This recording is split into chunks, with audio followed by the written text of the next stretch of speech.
Maka maksudnya kata beliau, maksudnya kata Imam An-Nawawi, dimaksudkan dengan pasal ini bahwa ada satu kelompok yang mereka itu membaca, yang membaca itu membaca 1/10 atau bahkan sampai 1 juz atau sampai batas berapapun.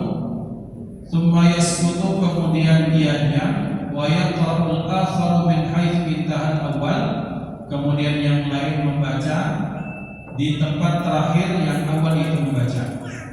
Tsumma yaqra'ul akhar, kemudian demikian itu, wa hadza jaizun hasanun, dan ini hukumnya jaiz, boleh lagi bagus.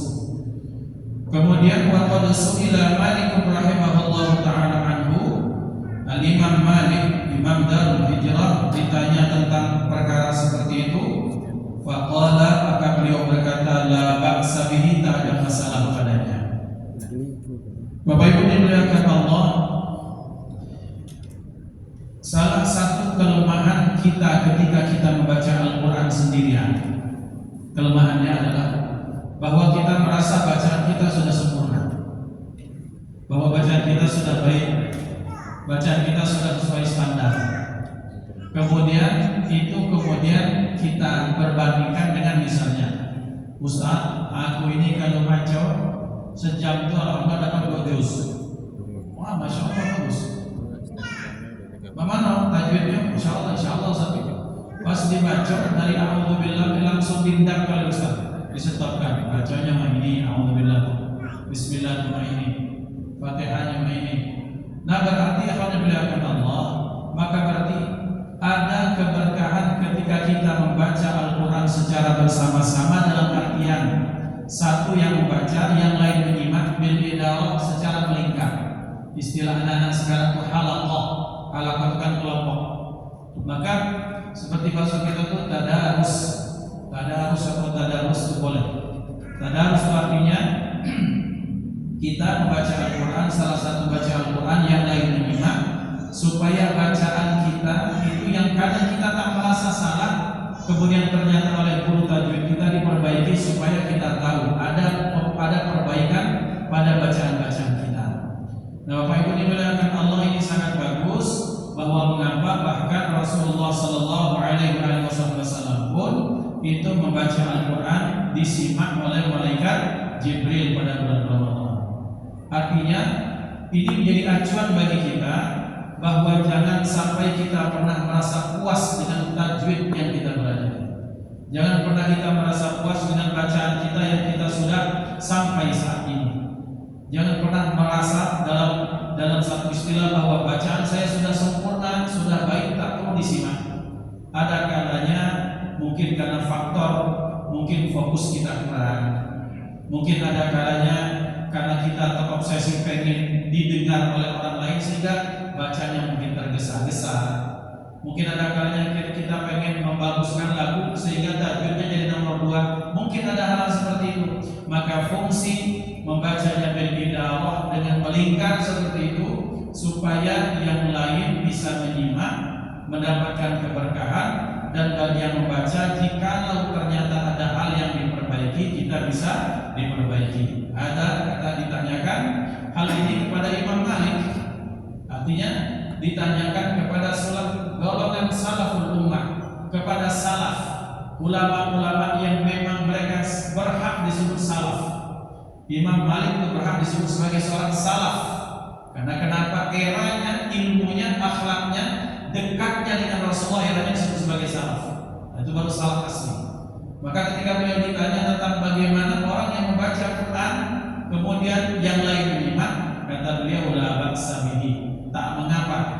Sementara pendapat Imam An-Nawawi, beliau menyatakan jaizun hasan.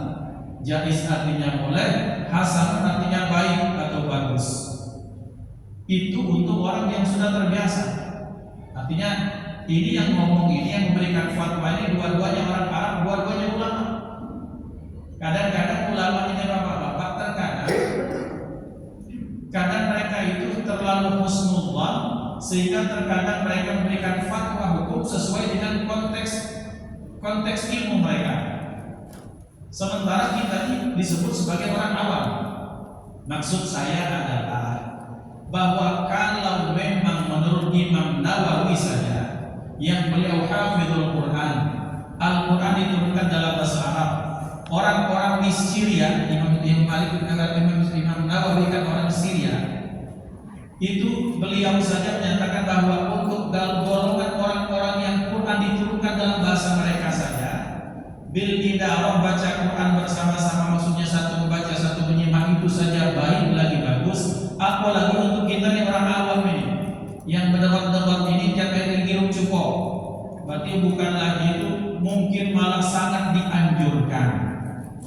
Maksud saya adalah perbandingan orang Arab yang sudah terbiasa mereka berbahasa Arab, baca Arab saja, hukumnya boleh lagi bagus. Apalagi kita yang awam mestinya jauh lebih kira-kira mendekati keharusan. Ngapa? Supaya kita tidak seperti yang kami sampaikan di awal, tidak merasa cukup dengan bacaan kita.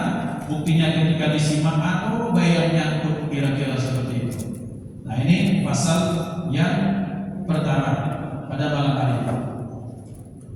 Pasal berikutnya fi raf'is sauti bil qiraati, ay hadza bayanun fi bayani raf'is sauti bil qiraati. Pasal berikutnya mengangkat suara atau mengeraskan suara ketika membaca Al-Qur'an. Maka kata Imam Nawawi, hadza faslun muhimmun yanbaghi an yu'tana bihi. Kata beliau, pasal ini pasal yang penting supaya diindahkan untuk diperhatikan secara bersama-sama.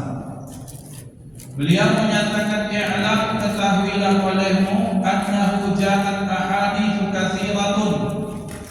Banyak sekali hadis-hadis yang tertulis dalam kitab hadis yang sahih, wa ghairihi, dan hadis-hadis yang di bawah derajat sahih, dalatun ala istihbab raf'is sauti bil qiraati, yang menjadi dalil atau menunjukkan istihbab, disukainya, dicintainya, artinya bagus mengangkat suara, mengeraskan suara ketika membaca Al-Quran. Kemudian kata beliau berikutnya lagi, waja'at atharun dalatun ala istihbabil ikhfa'i wa khafdis saut. Sementara ada lagi athar yang menunjukkan istihbab, disukainya, dianggap bagus apa? Ikhfa, menyamarkan, wa khafdis saut, juga memelankan suara, artinya membacanya secara pelan-pelan. Nah, sekarang ini maksudnya bagaimana? Kata Imam Nawawi, kok kemudian yang pertama pendapatnya menyatakan sunnah apa? Mengeraskan suara. Kemudian yang kedua sunnahnya memelankan suara. Bismillah kita akan bahas. Qala Imam Abu Hamid Al-Ghazali wa ghairuhu min al-ulama'i. Berkata Al-Imam Abu Hamid Al-Ghazali wa ghairuhu min al-ulama'. Berkata Imam Ghazali, kita paham Ghazali siapa? Orang akan menyatakan Imam Ghazali itu katanya ahli filosof, seorang filosof, atau beliau minal mutasawwifin, termasuk golongan orang-orang yang tasawuf. Bapak dan Ibu, sebelum beliau berkecimpung dalam ilmu filsafat, sebelum beliau berkecimpung dalam ilmu tasawuf, sebelum beliau mengarang kitab Ihya Ulumuddin, atau sebelum beliau mengarang Tuhfatul Falasifah, kesesatannya, kesalahannya orang-orang filosof atau filsafat itu, maka beliau adalah seorang ahli fikih. Artinya beliau seorang ulama yang ilmu syariatnya dapat, hakikat dan ma'rifatnya dapat. Tetapi yang paling terkenal kalau diminta Imam Ghazali pasti bicaranya tentang ihya, tentang mengkaji hati, tentang ilmu-ilmu rohaniah. Tidak, beliau ahli fikih. Ini dibuktikan dengan dalam satu riwayat yang sangat masyhur bahwa beliau punya adik namanya Ahmad bin Muhammad Al-Ghazali. Sementara beliau Muhammad bin Muhammad Al-Ghazali. Maka Imam Ghazali ini ngimam, jadi imam, sementara adiknya jadi makmum. Nah, kemudian ketika beliau berdua sholat itu, tiba-tiba adiknya mufaraqah, misah. Jadi sholat sendiri. Awalnya niatan nawaitunya imaman, kemudian sekarang jadi Jadi dia sudah berpisah dari berjamaah. Kemudian setelah selesai, sang kakak Imam Ghazali bertanya, adikku, kenapa engkau kok misah? Salahku di mana? Apakah aku batal? Aku gak batal sholat. Apa kata Imam Ahmad bin Muhammad Al-Ghazali adiknya? Kak, tadi ketika kita sholat, dalam sholat itu ketika kita melihat badan penuh dengan darah. Ya karena kalau penuh dengan darah ya sudah mufaraqah. Istighfar Imam Al-Ghazali. Istighfarnya kenapa? Karena beliau menyatakan selama dalam sholat masih terfikirkan tentang bagaimana pembagian tentang permasalahan hukum darah haid bagi perempuan. Lagi sholat, lagi mikirin hukum tentang darah haid. Ya ulama itu seperti itu. Begitu kan mikir di kelemeng, utang berapa, siapa utang begitu misalnya. Ini dari Imam Ghazali yang terfikirkan yang hukum. Astagfirullahaladzim. Dari situlah bahwa kemudian beliau beranjak, kemudian beliau mengkaji mendalam ilmu hati atau ilmu tasawuf, membuktikan bahwa beliau sebelum mendalami ilmu tasawuf beliau adalah orang min ahli syariah. Artinya setelah beliau mengkaji hati, beliau tetap mencantumkan masalah syariat pun di situ. Artinya beliau adalah ulama yang lengkap, yang rabbani. Syariatnya ada, hakikatnya, ma'rifatnya, tasawufnya juga ada. Jadi kalau kita menerima ternyata membaca sebagian kitab Imam Ghazali berfatwa tentang ini, beliau memang orang yang mumpuni, orang yang memang punya otoritas untuk memberikan fatwa. Karena beliau seorang yang min ahli syariah. Beliau orang alim, ulama, hafal Quran pasti, hafal hadis dia.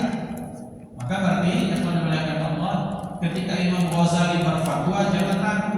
Imam Ghazali ini ulama syariah bukan, masya Allah, dibandingkan dengan kita berlipat-lipat, itu baik ini, itu baik. Jadi berkata Imam Ghazali, wa ghairuhu, berkata Imam Ghazali, kemudian yang lainnya maksudnya selain Imam Ghazali. Dan cukup menjadi cara berpikir kita menjadikan beliau sebagai keyakinan kita fatwa Imam Ghazali dalam bidang fikih. Imam Nawawi saja, Imam Nawawi saja itu beliau mengambil pendapat Imam Ghazali. Sementara siapa Imam Nawawi? Imam Nawawi ini supaya kita makin tahu siapa Imam Nawawi. Semasa hidup dengan beliau ada Al-Imam Tajuddin As-Subki, orang Mesir. Imam Tajuddin As-Subki itu beliau adalah seorang yang bahkan seluruh ulama di dunia mengakui kealiman beliau. Bahkan Imam Tajuddin As-Subki menyatakan tanpa sombong ya, maksudnya tahaddusan bi ni'matillah. Kata beliau setelah Imam Abu Hanifah, Imam Malik, Imam Asy-Syafi'i, Imam Ahmad bin Hanbal, maka aku adalah orang yang berhak untuk punya mazhab sendiri. Tajuddin As-Subki. Dan orang tidak bisa menyangkal karena kealiman beliau pada bidang fikih itu tidak ada musuhnya sendiri. Bahkan mereka menyatakan kalau boleh ada mujtahid baru, maka mujtahid mutlak itu adalah Imam Tajuddin As-Subki. Ada madhab baru, maka orang yang berhak membuat madhab baru adalah Imam Tajuddin As-Subki. Itu yang ngomong para ulama dan diakui oleh para ulama. Sementara Imam Tajuddin As-Subki sangat ingin belajar, bertabarruk, minta ilmu, minta nasihat, minta doa dari siapa? Dari Imam An-Nawawi. Sementara Imam Tajuddin As-Subki orang sudah sepuh bapak-bapak. Akhirnya beliau dari Mesir musafir berangkat mengadakan rihlah safar ke Damaskus, ke Syria. Dalam perjalanan Allah takdirkan Al-Imam An-Nawawi dipanggil Allah Subhanahu wa taala. Lah perjalanan namanya ada rezeki itu benar. Maka Imam Nawawi meninggal pada usia yang sangat muda, antara 40 atau 45 tahun. Hakada kama qala. Maka kemudian ketika sampai ini sudah dimakamkan Imam Nawawi, khalas, dan bertemu lagi. Apa yang beliau lakukan? Maka Imam Tajuddin As-Subki itu beliau masuk ke rumahnya Imam Nawawi, jangan dibayangkan seperti rumah kita. Imam Nawawi adalah orang yang saking sibuknya belajar, mengajar, kemudian mengarang kitab, kemudian ini dan itu menyebarkan ilmu. Beliau sampai akhir hayat beliau tak sempat menikah. Maka kemudian rumah beliau kecil sekali. Agaklah misalnya berapa kali berapa. Maka Imam Tajuddin As-Subki ini beliau sholat di rumahnya Imam Nawawi. Setiap selesai 2 rakaat geser lagi. Setiap selesai 2 rakaat geser lagi. Selesai 2 rakaat geser lagi sampai semua bagian rumah itu kemudian beliau sudah sholat. Apa kata beliau? Nanti kita bisa cari syairnya. Wa fi dalil hadits latif ma'na ila akhiril asy'. Kemudian apa dikatakan? Bahwa di dalam darul hadis tempatnya Imam Nawawi itu supaya ketika aku melaksanakan sholat berharap bahwa semua tempat ini yang aku sholati mudah-mudahan keningnya Imam si Subki ini katanya supaya keningnya si Subki ini bisa bersentuhan dengan bekas telapak kakinya Nawawi. Lihat ya teman, betapa tawadhu'nya Imam Subki. Tetapi di saat yang bersamaan betapa alimnya Imam Nawawi sampai-sampai ulama besar pengen belajar bertabaruk kepada siapa? Kepada Imam Nawawi. Nah ini orang-orang yang masya Allah luar biasa. Jadi alim ulama itu saling kunjungi Pak. Jadi dia supaya kita ingat para ulama itu berkunjung Muhammadiyah PNU biasa. Yang kalau salah paham kan kita di grassroots di tatanan akar ya. Akar rumput ini galang-galang bocor. Habis itu beda pendapat kemudian siapa sepupu dengan sepupu dan keteguran kalau ini nomor 1 ini nomor 2 ya dipuyankan oleh gawe nyium. Wong dapat nangkonya kita dapat. Nah selesai sudah. Gara-gara datang ini kepala. Kayak pekelon atau pekelon. Ya kan lagi. Jadi seperti itu. Maka ini yang harus kita contoh dari para ulama. Betapa keteduhan suasana, betapa suasana yang indah tercipta gara-gara ketawadhuan para ulama. Jadi mereka saling menghormati satu sama lain. Biar ulama ini berkunjung ulama ini berkunjung ulama ini. Sementara kita gara-gara beda pendapat dan seteguran masyarakat na'udzubillah subhanallah. Nah ini maksud saya adalah bahwa kalau ada orang yang meragukan Imam Ghazali dalam aspek fikih fatwa-fatwa dia, meragukan fatwa Imam Ghazali pada aspek fikih, cukuplah sebagai dalil menunjukkan kedalaman ilmu Imam Al-Ghazali. Imam Nawawi pun mengambil pendapat Imam Al-Ghazali.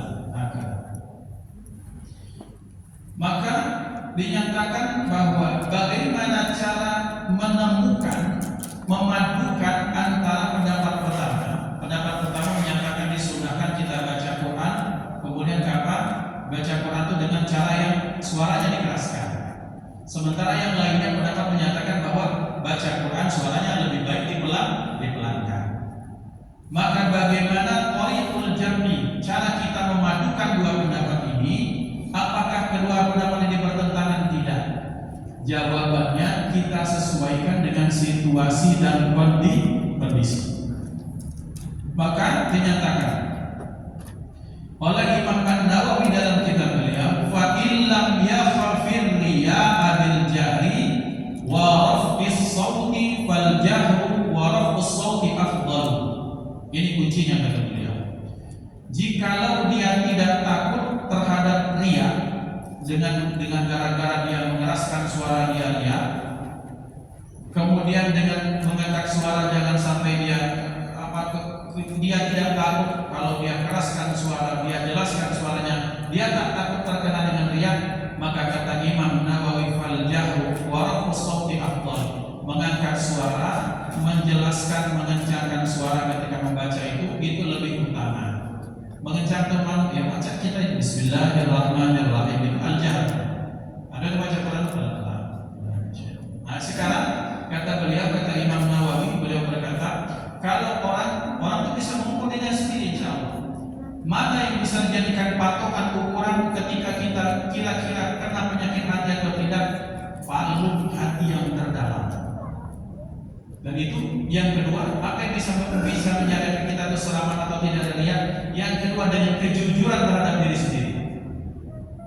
Ada kawan, ada rame, dikencangkan suaranya. A'udzubillahi minasyaitonir rajim. Ada kacau. Ada calon mertua. Ini bagus suara. Nah ini namanya sum'ah, riya, pengen dengar, pengen lihat. Wah ini orang soleh, asal jadi menantu. Maka kira-kira ketika dia, oh ya dapat bagus suara kamu, Berarti bagaimana itu yang bagus? Maka fasirru afdal, kita pelankan suara lebih baik. Tapi kalau dipuji biasa, dihina wong suara kita, suara ucap kumbangan nempuk papan, maksudnya begitu. Tak lemah didengar, kumbang, nempuk papan. Mungkin zaman now tahu tak lemah, tapi dia biasa tidak lemah. Dipuji, masya Allah, sautul malaikat, biasa kan suara malaikat, dia biasa tidak katik apa misalnya seperti itu. Maka ini namanya orang tak kena riak, tak kena sum'ah. Maka berarti fal jahru afdal, kata beliau. Maka menjelaskan, mengangkat suara itu, membacanya lebih afdal, lebih utama. Li'anna al-amala fihi aktsar, karena amal di dalamnya lebih banyak. Wa li'anna fa'idatahu tata'adda ila ghairi, dan kemudian dikarenakan juga faedahnya itu menular kepada yang lain. Kerja lebih banyak itu bagaimana maksudnya? Bapak-bapak, kita analogikan kemarin kita membahas bulan yang lalu kita bahas bahwa salah satu yang disunnahkan ketika kita baca adalah kita baca dengan mushafnya. Kita lah hafal nih. Bismillahirrahmanirrahim, Yasin wal Qur'anil Hakim. Kata Imam Nawawi, maka membaca mushaf itu lebih utama. Sekalipun kita sudah hafal. Mengapa? Karena ada keberkahan mata yang melihat huruf Al-Quran. Maka dikatakan oleh beliau, ketika kita membaca Al-Quran bil jahri, dengan jahar, dengan keras, dengan kencang, maka amal lebih banyak, kerja lebih banyak. Kerja tenggorokan lebih banyak, tenggorokan, kemudian pita suara, mulut, lidah, nafas, itu akan bekerja semua dibandingkan kalau kita baca. Nah ini baik. Mata ini mau benar hati kita yang membaca, tapi kerongkongan kita tak belok bergerak. Tapi ketika kita membaca bil jahar, maka ternyata ada komponen-komponen yang ikut mendapatkan pahala yang lebih daripada Allah Subhanahu wa taala. Dan ini Pak, cerita punya cerita. Dulu saya pernah mengenai kenapa Imam Syafi'i salah satu dalam fatwa beliau, dalam fatwa Imam Syafi'i dan ijtihad beliau salah satunya, orang berdehem 3 kali. Tolong ingatkan saya kalau saya salah. Berdehem 3 kali dalam sholat hukumnya batal. Kok bingung saya? Ternyata orang kalau sedang berdehem itu banyak sekali kerja ibadahnya. Kerongkongan bergerak, otot di perut itu kan berapa komponen tubuh yang bergerak. Sementara dalam fatwa beliau, dalam ijtihad Imam Syafi'i, bergerak 3 kali berturut-turut atau banyak kasratul halqah hukumnya batal. Nanti lihat bahwa saking jelinya ulama itu maksud saya adalah saking jelinya para ulama untuk memberikan fatwa, mengeluarkan ijtihad itu, ada hal-hal yang kita bahkan tak terfikir ke arah sana.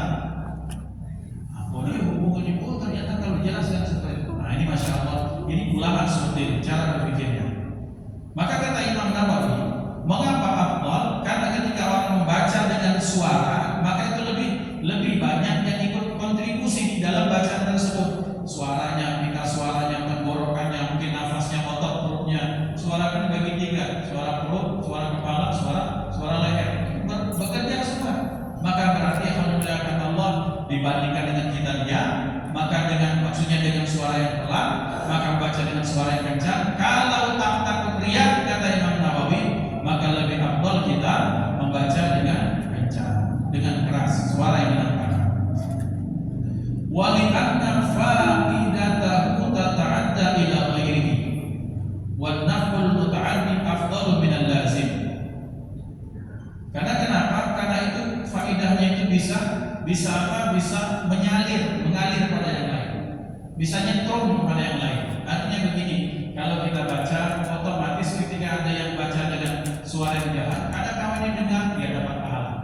Selain kita yang baca dapat pahala, maka yang menyimak juga dapat pahala. Itu maksudnya bahwa itu akan memberikan vibes lah bahasa sekarang itu kepada yang lain. Wali'annahu yutilu qalbal qari'i wa yajma'u hambahu ilal fikri fi. Dan kalau membaca itu maka dia akan membangunkan, akan menyadarkan hati yang membaca. Kemudian juga akan menguatkan, mengumpulkan pikirannya, fokusnya, supaya dia fokus kepada bacaan yang dia baca. Kemudian wa yasrifu sam'ahu ilaihi, kemudian mengalihkan pendengarannya kepadanya, wa yutudun nauma wa yazidu fin nasyati, juga menghilangkan ngantuk, kemudian juga berikutnya akan menambahkan aktivitas. Intinya begini kata Imam Nawawi, bahwa orang yang membaca dengan suara itu maka dia bisa memberikan pengaruh dampak pada orang alam sekitarnya. Tapi kalau ternyata tak ada orang, yang paling pertama mendapatkan dampaknya adalah dia sendiri. Orang kalau baca dengan baca Quran dengan suaranya yang dijaharkan, dijelaskan seperti ini, maka dia akan memikirkan apa yang dia baca. Itu satu. Kemudian yang kedua, dia akan mampu menghidupkan hatinya. Ikhwan dimuliakan Allah Subhanahu wa taala. Salah satu kesunahan ya dalam tentunya dengan kondisinya.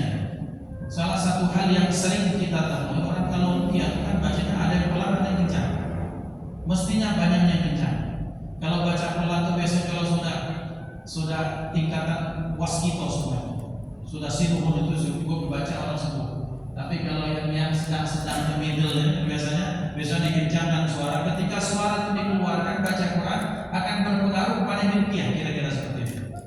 Maka ketika Allah menyatakan idza quri'al Qur'an fastami'u lahu, kata-kata quri'a di sini maksudnya dibacakan dengan apa? Bi sautin murtafi', dengan suara yang tinggi, dengan suara yang jelas, maka simaklah kamu bacaan-bacaan tersebut. Jadi artinya ikhwan dimuliakan Allah, apa fungsi Jumatan itu? Ada ngaji di sebagian masjid agung, kalau mutakin masjid-masjid lama, masjid biasanya di dusun-dusun masih banyak orang baca Quran. Fungsinya kalau kita tidak ngaji, kita yang diam ini nyimak bacanya ngaji.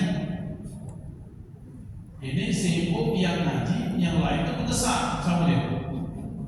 Atau kalau sekarang dia khusyuk, tapi khusyuk di WhatsApp-nya. Minal khasyi'in, Facebook, WhatsApp, lah sampai di masjid. Lah dibacakan Quran ini.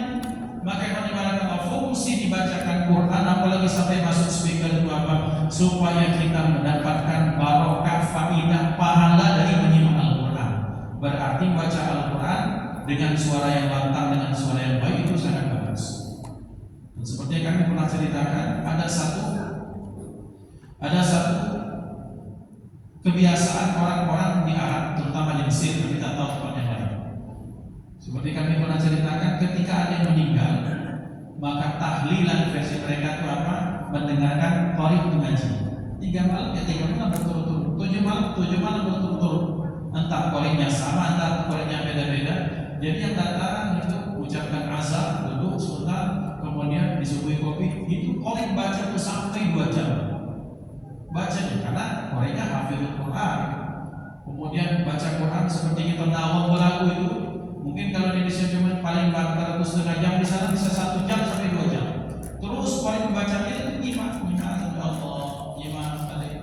Apa fungsinya? Ketika Quran dibacakan menjadi hiburan bagi siapa? Bagi orang sahibul musibah yang kena musibah itu mendapatkan hiburan dengan bacaan Quran. Disadari atau tidak bapak-bapak, bacaan Yasin atau yang ngaji ketika tahlil, fungsinya ketika disimak itu apa? Supaya menenangkan, menguatkan hati orang yang tertimpa musibah. Tapi ini kan tidak. Sahibul musibah sibuk nyari kopi, sibuk nyari ini, sibuk nyari itu, sibuk puluh kelir. Yang sahibul musibah duduk di tengah, meloknya pakai Yasin, melok tahlil bilang dia yang mimpin. Ini puluh kelir lah, sementara yang paling dicari doa orang tua bukan doa anak pada orang tua. Nah ini yang harus kita pahami secara bersama-sama. Yang kedua, dikeraskan, dikencangkan, dijelaskan bacaan Quran itu supaya kita simak. Salah satunya kalau di kita ketika dalam acara-acara seperti walimah, walimatul khitan atau walimatul urs, misalnya walimatul nikah. Bapak-bapak yang sangat saya sedihkan, terutama ngaji, sudah ngaji, sambutan. Setelah sambutan diselingi dengan joget dulu, tari kreasi, tari apa, macam-macam. Sudah tari itu sambutan lagi, tari lagi. Habis itu sebelum Ustaz ceramah, lari dulu baru ceramah. Nah, ini ajib sekali. Malaikat yang lingkungan nulis makin yang kanan apa yang kiri, wallahu a'lam. Ya kalau kita menginginkan acara berkah, carilah acara yang formatnya memang mengundang rahmat Allah Subhanahu wa taala. Nah, joget silakan joget, tapi seperti non baik. Di kita kan tidak. Kalau jogetnya enggak, aku bilang dulu sekarang ini mudah-mudahan dipanggil ke depan seperti yang saya sering sampaikan. Panggil ke depan, jangan joget, aku joget melempar ke kembang ke belakang. Ini apa namanya? Westernisasi, pembaratan, bukan mencari yang modern, tapi kibaso itu makan durian yang dimakan kulitnya dagingnya dibuat. Kita terima ya. Yang di barat itu diambil tempat teknologinya, kita ambil disiplinnya, etos kerjanya, integritasnya. Ini dan kenapa diambil itu tadi budaya seperti Allah Akbar. Terus yang ketiga, yang saya agak risih juga, mari kita masuk atau kadang istilahnya menginjak acara ketiga jadi menginjak acara berikutnya apa? Kita mendengarkan acara inti apa? Tausiah. Bapak-bapak dari awal nikah, qabil nikah, dari awal dari iftitah pembukaan sampai doa semuanya acara inti. Artinya apa? Ngaji, orang yang ngaji misalnya kalau ada ngaji, kadang-kadang ada rakaat lagi ngaji. Orang yang ngaji itu acara inti itu, kalam Allah, Pak. Ceramah itu bila tidak kate tidak masalah. Jumatan sudah ada khutbah, majelis sudah setengah majelis. Bila perlu ketika awal waktu nikah dan kate ceramah, yang penting ngajinya panjang supaya berkah semakin banyak. Karena orang kalau ceramah paling yang dijelaskan 5 sampai 10 ayat. Sementara kalau mengaji itu yang dibaca, masya Allah berapa ayat itu luar biasa. Kadang kita salah menganggap bahwa masuk ke acara inti yaitu ceramah. Acara inti cuma Ustaz kalau pacar dibatasi 15 menit aja. Jamaah apa? Lah di mana letak intinya malam ini? Ngomongnya inti di patar terakhir Ustaz kalau pacar bentar misalnya ini jamaah orang-orang undangan lancar lagi sadar. Bilang tidak usah malam istilah jauh kita bilang. Ikhwan yang dimuliakan Allah. Jadi kenapa acara kadang kita minta keberkahan di situ, tapi kita salah kata. Maka supaya acara itu barokah, maka dari awal itu ketika dibacakan Quran, anggaplah dan memang begitu adanya baca Quran merupakan acara inti. Yang sambutan sebenarnya itu yang acara tambahannya. Yang intinya diperdengarkan Quran, yang lain menyimak segala macam, kemudian bilang kembali ceramah, tapi intinya sampai kapan baca Qurannya? Karena dinyatakan bahwa ketika kalian simak, kalian diam, kalian dengar, la'allakum turhamun. Mudah-mudahan kalian mendapatkan rahmat Allah Subhanahu wa taala. Ini supaya kita sudut pandang kita sama tentang Al-Quran. Ini 1000 mau ngaji, 1000 itu yang ini besar itu besar. Untuk pakai mic, kalau tidak pakai mic tenggelam tuh suara ngaji. Ini terjadi.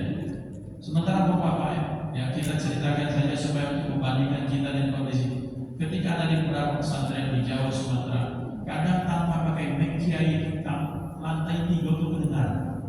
Saking sunyi sepinya tidak katik suara sama sekali. Dibacakan ini, saking lain mendengar semua. Saking amat, saking mereka seperti.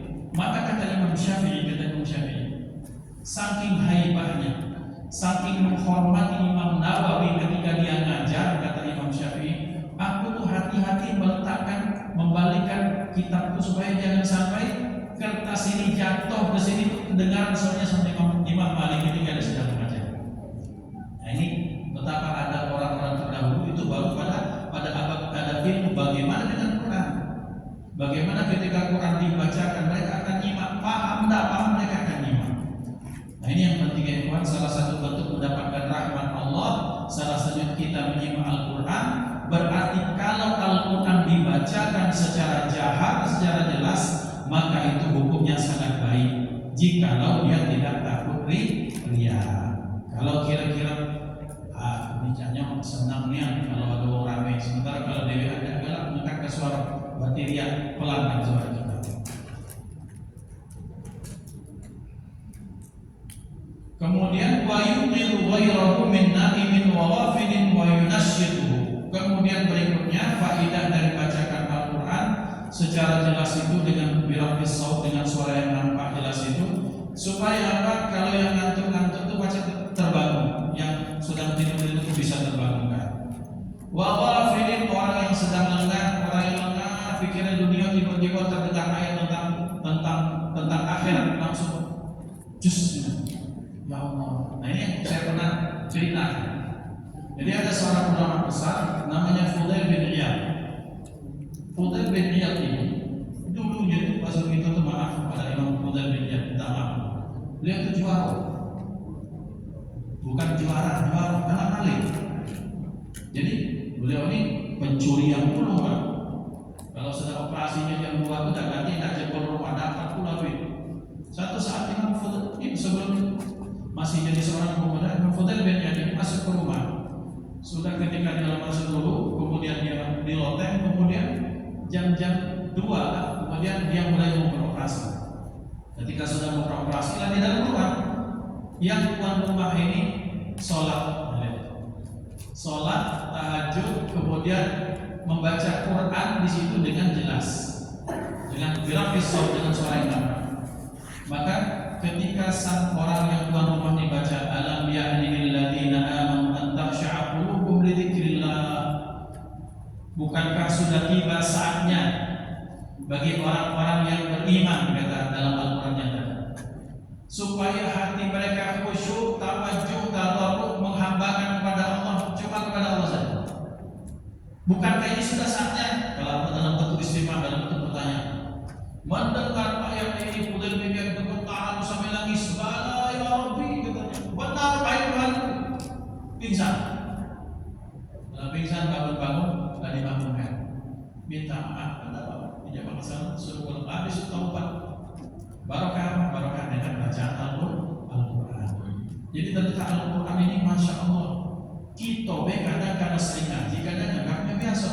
Tapi bagi orang-orang yang sedang ghafil, orang sedang lengah, orang yang sedang lalai, orang yang perhatiannya kepada dunia saja, kadang barokah dari dibacakan Quran, maka ternyata hatinya yang keras seperti itu, dihantam hatinya, kemudian mereka tersungkur-sungkur kepada Allah Ta'ala. Banyak ceritanya, sangat banyak. Maka berarti disunahkan kita baca Quran dengan kencang. Untuk laki-laki. Untuk perempuan boleh, sesama perempuan bikin halaqah, kelompok ewek, tidak tadi sebagainya, boleh. Tapi inilah dalam mazhab Syafi'i bahwa perempuan itu suaranya aurat. Itu dalam mazhab Imam Syafi'i. Makanya kepada Allah Subhanahu wa taala, maka mengapa kadang ada sebagian menyatakan sudah Quran ibu-ibu, bapak-bapak itu sebagian pendapat menyatakan berpegang dalam mazhab salah satu pendapat Imam Syafi'i bahwa suara perempuan adalah aurat, maka jangan sampai itu masuk mic. Nah kan silakan, kalau mic dalam boleh, tapi dengan catatan masuk itu preman sebetinuan yang dicampur dengan yang lain. Kata wallahu a'lam. Kemudian ikhwan yang dimuliakan Allah, famahma hadarahu syai'un min hadhihi niyat faljahu afdal. Maka niatnya kalau memang untuk apa? Untuk hal-hal seperti ini, maka kalau itu jahat itu baca Quran dengan keras itu hukumnya afdal. Sekarang bagaimana kalau di samping kita bareng sholat? Maka para ulama menyatakan ketika di sebelah kita ada yang sholat, terus misalnya di tetangga kita ada yang sakit, maka simpan suaranya, pelankan saja. Karena orang kadang bapak-bapak ketika ada yang ketika baca Quran, maka bacaannya jelas itu. Terkadang orang yang sedang sholat itu, kadang dia mulafat bacanya macam apa ya? Karena bacanya di samping kanan kiri yang sedang baca tadi.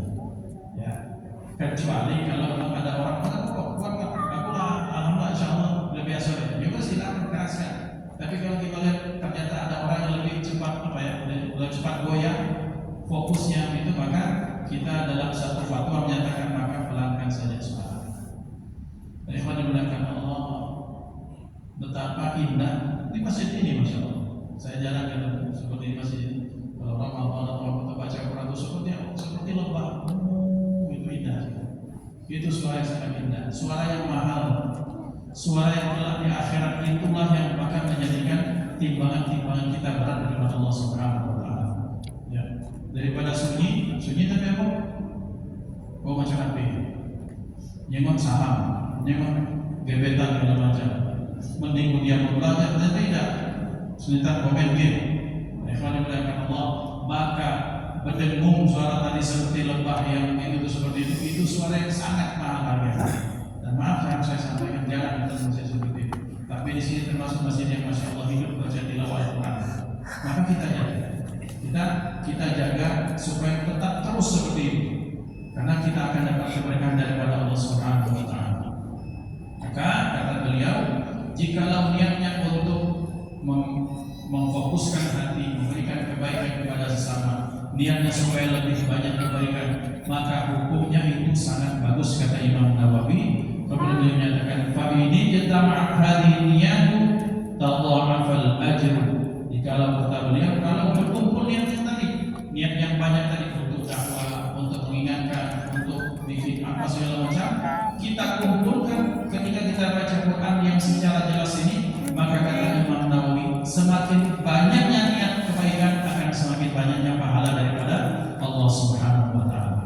Berarti dalam bab ini intinya satu, bahwa disesuaikan dengan situasi dan kondisi. Isu yang kedua, disesuaikan dengan kondisi iman kita saat itu. Kalau iman kita masih belum kuat, masih belum ikhlas, pelan saja. Tapi kalau insya Allah kuat dari ikhlas, dia segala macam sudah lewat, sudah kebal, maka kita akan jaga. Tentunya dengan kondisi yang situasi dan kondisi. Hakana wabillahi taufiq. Kita berikan doa. A'udzubillahi minasyaitonir rajim. Bismillahirrahmanirrahim. Alhamdulillahirabbil alamin. Allahumma shalli wa sallim ala sayyidina Muhammad wa ala alihi wa ashabihi ajma'in. Allahumma ij'al jam'ana hadha jam'an marhuman wa tafarraqana min ba'dihi tafarraqan ma'suman wa la taj'al fina wa la minna wa la ma'ana shaqiyyan wa la mahruma. Allahumma hdina bi hudaaka waj'alna mimman yusarru fi ridhaak wa la tuwallina waliyan siwaak wa la taj'alna min khalaqaka wa 'asaak wa hasbunallahu wa ni'mal wakeel. Allahumma arzuqna al-fahma wal 'ilma wal hikmata wal 'aqla bi rahmatika ya arhamar rahimin. Allahumma ij'alna wa ahlana wa awladana wa dhurriyyatina wa talamidana wa man ma'ana min ahli at-taqwa wa ahli al-'ilmi wa ahli al-khair wa ahli al-'amal wal Qur'an wa la taj'alna wa iyyahum min ahli asy-syarri wal jahli wal dhari wal kasri wal khusran. Rabbana atina fid dunya hasanatan wa fil akhirati hasanatan wa qina adzabannar. Wa sallallahu ala sayyidina